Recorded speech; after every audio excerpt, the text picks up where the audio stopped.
Welcome back, future secondary educators. Glad to have you along. Let's talk about integers, how we add them, how we multiply them. We'll be in really good shape after this. Let's deal with adding them. Remember that integers are equivalence classes of ordered pairs. So this is an integer, and this is an integer, and the answer that we want is an integer. It's an equivalence class of ordered pairs. So by definition, we say that if we're adding this integer to that integer, we get a result.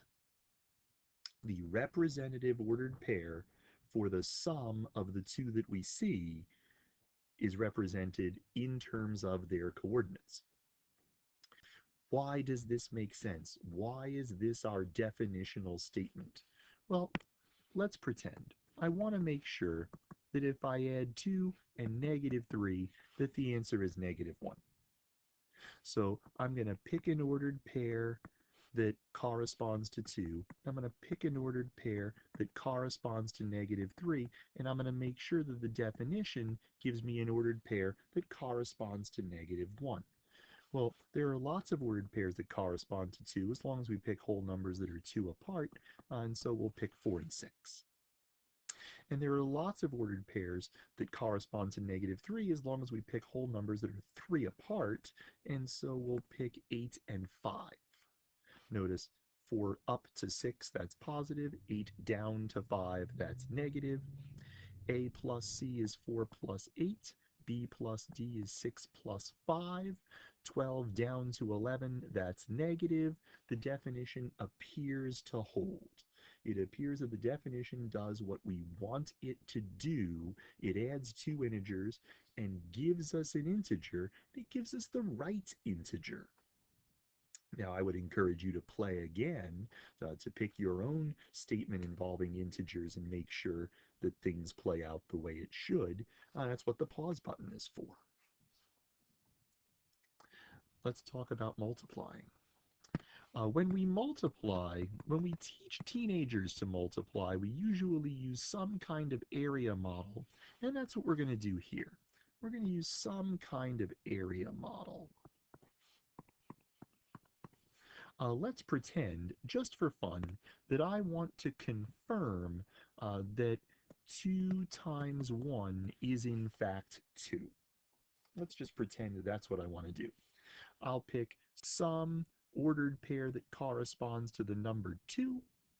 Maybe I'll pick the ordered pair 1, 3. Maybe I'll pick that. And then I'll pick some ordered pair that corresponds to, vectors can be anywhere in the plane, friends, anywhere in the plane. And then I'll pick some vector, some ordered pair that corresponds to 1. And I'm going to write that vector in such a way that it starts where the other one stopped.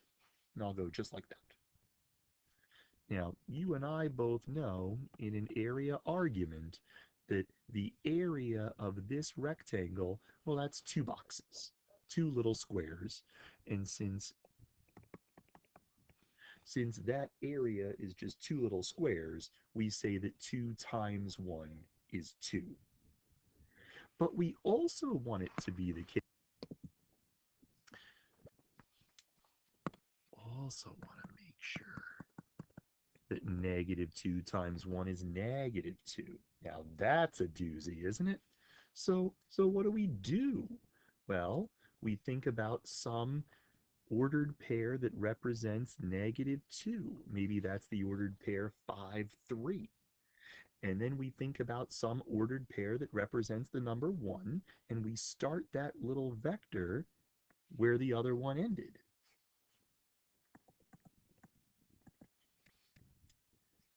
The area is 2 boxes. Huh. So what is it about this box that's going to tell us that the answer is -2? But what is it about this box that's going to tell us that the answer is +2? I think you can figure that out.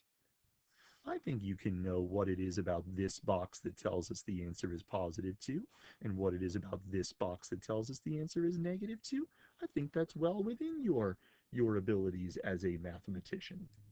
And so I won't bother you with more than that. So addition and multiplication with the integers is on a firm foundation. We have ways to model that for young people. Excellent. Hope this is helpful. Can't wait to see you in class.